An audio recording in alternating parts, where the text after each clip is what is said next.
చాలా ప్రాంతాల్లో కాయ ఏర్పడే దశలో మామిడి తోటలు ఉన్నాయి. మరికొన్ని తోటల్లో ఇంకా పిందె దశలో ఉన్నాయి. ఈ సమయంలో చీడపీడలు ఆశించే అవకాశం ఉంది. సంవత్సరం పొడవునా తోటల్లో మనం చేపట్టే యాజమాన్య చర్యలని ఒక ఎత్తైతే, ఇప్పుడు ఈ సమయంలో పాటించే యాజమాన్యం ఒక ఎత్తు.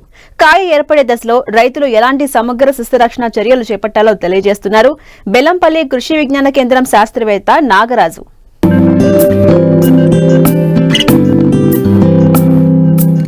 పండ్ల తోటల విస్తీర్ణంలో సగానికి సగం మామిడే. తెలుగు రాష్ట్రాల్లో దాదాపు 5,08,000 హెక్టార్లలో మామిడి తోటలు సాగుతున్నాయి. తోటలు ప్రస్తుతం కాయ ఏర్పడే దశలో ఉన్నాయి. ఈ ఏడాది వాతావరణ పరిస్థితులు అనుకూలంగా ఉండటంతో సకాలంలో పూత ప్రారంభమవడంతో రైతుల్లో ఉత్సాహం నింపుతోంది. అయితే పూత సమయంలో కాయ పెరిగే దశలో తెగుళ్లు, పురుగులు ఆశించి తోటలకు నష్టం చేస్తాయి. ప్రస్తుతం మామిడి తోటల్లో చేపట్టాల్సిన సమగ్ర సస్యరక్షణ చర్యల గురించి రైతులకు తెలియజేస్తున్నారు మంచిర్యాల జిల్లా బెల్లంపల్లి కృషి విజ్ఞాన కేంద్రం శాస్త్రవేత్త నాగరాజు. ప్రస్తుతం యాసంగిలో చూసుకున్నట్లయితే మనకు మామిడి పంట అనేది అతి ప్రధానమైనది పండ్ల తోటలలో మన తెలంగాణ రాష్ట్రంలో. అందులోనూ మన మంచిర్యాల జిల్లాలో ముఖ్యంగా ఈ మామిడి తోటలు అనేటివి దగ్గర ఒక 20,000 ఎకరాల్లో సాగవుతూ చాలా నాణ్యతతో కూడినటువంటి కాయను ఉత్పత్తి చేసే జిల్లాగా పేరు.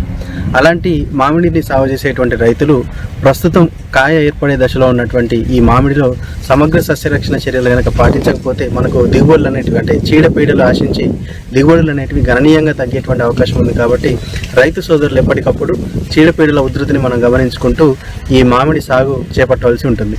అందులో ముఖ్యంగా మనం ఈ పురుగులను ముఖ్యంగా చూసుకున్నట్లయితే మనకి తేనెమంచు పురుగు కావచ్చు, తర్వాత తామర పురుగు కావచ్చు, టెంక పురుగు కావచ్చు, కాయదుల్చే పురుగు కావచ్చు, తర్వాత పండు ఈగ, ఈ 5 సమస్యలు అనేటివి ప్రధానంగా ఉండి పిండి నల్లి కూడా మనకు ఆశిస్తూ ఈ యొక్క దిగుబడులను తగ్గించడంలో ప్రధాన పాత్ర పోషిస్తుంది. కాబట్టి ఈ యొక్క తేనె మంచు పురుగుల్ని కనుక మనం చూసుకున్నట్లయితే కాయల్ని కానీ పూ మొగ్గల్ని కానీ మనకు చిన్న చిగుళ్ళని కానీ ఆశించి ఇవి స్రవించేటువంటి ఒక జిగురు లాంటి పదార్థం, తేనె లాంటి పదార్థం వల్ల మనకు ఈ యొక్క శిలీంధ్రం పెరుగుదల కూడా మనం ఈ ఆకుల మీద, కాయల మీద ఆశించి మసిమంగులాగా ఏర్పడి మనకు దిగుబడుల నాణ్యత, తర్వాత దిగుబడులు కూడా తగ్గిపోయేటువంటి అవకాశం ఉంటుంది. కాబట్టి రైతు సోదరులు మనం ఈ వేప నూనె కానీ, తర్వాత ఈ ఇమ్లాక్లోప్రిడ్ 0.3 మిల్లీలీటర్ల చొప్పున మనం పిచికారీ చేసుకోవాల్సి ఉంటుంది. అంతేకాకుండా మనకు ఈ యొక్క తామర పురుగులు అనేటివి ఈ యొక్క కాయ ఏర్పడే దశలో పైకి చేరి గీకి తినడం వల్ల మనకు కాయ అనేది మంగులాగా ఏర్పడి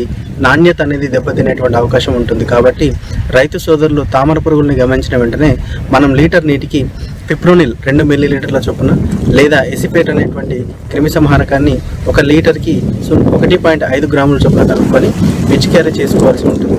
అందులోనూ మనకు కాయ పక్వానికి వచ్చే దశలో మనకు ఈ యొక్క పండు ఈగ ఆశించి కాయ లోపట చేరి తినడం వల్ల కాయ అనేది గుల్లగా మారి నాణ్యత అనేది, తర్వాత దిగుబడి అనేది గణనీయంగా తగ్గిపోయేటువంటి అవకాశం ఉంటుంది. కాబట్టి ఈ యొక్క పండు ఈగ యొక్క ఉధృతిని మనం నివారించుకోవడానికి 2 పద్ధతులు, ఒకటి రసాయనిక క్రిమి సంహారకాలు పిచికారీ చేసుకోవడం, లేదంటే మనం ఎరలు, లింగాకర్షక బుట్టలు లాంటి ఎరలు పెట్టుకోవడం అనేది, పండు ఈగ ఎరలు పెట్టుకోవడం అనేది ఒక ప్రధానమైనటువంటి యాజమాన్య పద్ధతి. ముఖ్యంగా ఈ పండు ఈగను మనం తల్లి పురుగుల్ని ఆకర్షించడానికి ఈ మిథైల్ యూజినాల్ ట్రాప్స్ని కానీ ఎకరానికి 4 చొప్పున పెట్టుకుంటే మనం ఈ యొక్క తల్లి రెక్కల పురుగులన్నింటినీ కూడా మనం ఆ యొక్క బుట్టలు ఆకర్షించి నాశనం చేసుకోవడానికి అవకాశం ఉంటుంది.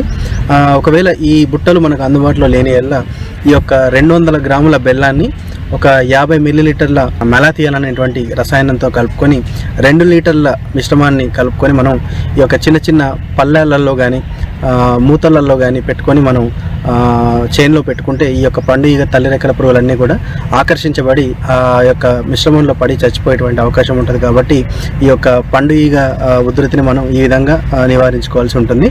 రెండోది, కాయ ఏర్పడే దశలో మనం ఈ యొక్క కాగితంతో కూడినటువంటి సంచుల్ని కూడా మనం కాయలకు తొడుక్కోవడం వల్ల ఈ యొక్క పురుగు అనేది గుడ్లు పెట్టకుండా మనం నివారించుకోవడం, కాయ నాణ్యతని మనం దెబ్బతినకుండా జాగ్రత్త పరచుకోవడానికి అవకాశం ఉంటుంది.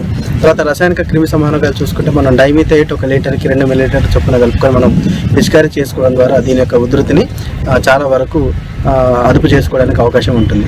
అలాగే మనం ఇంకొక ముఖ్యమైన పురుగు పిండి నల్లి. ఇదేంటంటే మనకు ఈ చీమల ద్వారా ఫస్ట్ భూమి లోపల ఉన్నటువంటి యొక్క పురుగులు కాయ ఏర్పడే దశలో మనకు మొక్కపైకి చేరి రసం పీల్చడం వల్ల మనకు కాయ నాణ్యత అనేది దెబ్బతినేటువంటి అవకాశం ఉంటుంది. కాబట్టి దీని నివారణకు మనకు యొక్క డైక్లోరోవాస్ అనేటువంటి మందుని 2 మిల్లీలీటర్ల చొప్పున కలుపుకొని మనం పిచికారీ చేసుకోవాల్సి ఉంటుంది.